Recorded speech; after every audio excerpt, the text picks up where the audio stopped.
Good morning, movers. Happy Movement Monday. I hope you guys had a really great weekend. We are going to transition out of our lunging and we're going to go into some core.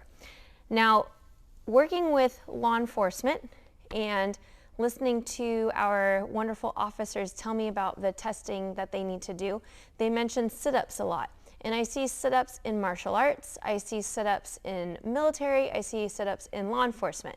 Sit-ups can be really, really detrimental for the low back because you're taking a spinal curvature that is used to being an extension, which is a bit of an arch, and you're rounding it, and then you're adding pressure to the top of it. Over time, that starts to wear on the discs, the padding between those vertebrae, and can cause a lot of back pain. So I want to show you guys a really great way to get really awesome sit-ups without actually doing a sit-up. To start, we want to make sure that we can maintain core capacity. So if you haven't done the dead bug and worked yourself through that, then I'm going to send you back into the YouTube channel to look up the dead bug exercise, and you're going to start there. In order to do a really good, strong sit-up, we need to have really strong hip flexors. We need to have a really strong abdominal muscles, and even so, the quads are involved as well.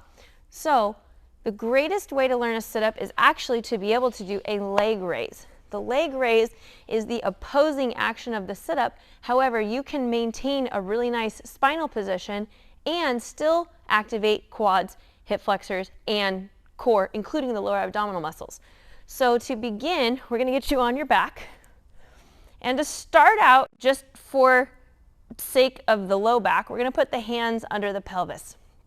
Now from here, can you stretch your legs out and hold this position? If this seems fairly easy, go ahead and take your hands out. You can put them wherever is comfortable. Can you hold this position, keeping the abdominal wall down? If that doesn't seem to be a problem, now we're going to do a reverse sit-up. So the legs are going to raise up instead of our bodies coming forward.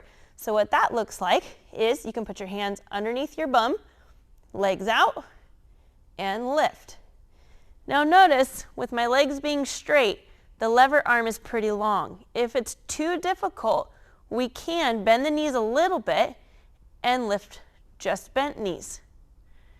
Again, you're getting the same work that you would do in a sit-up, but you're saving your low back and you're getting stronger in the bottom half. It's much harder to lift your leg than it is to lift your upper body.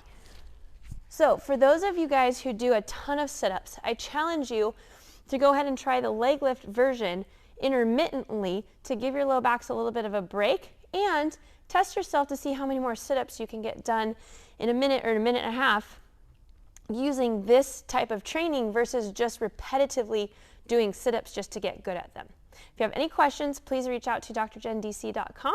I hope you guys have a great rest of your week.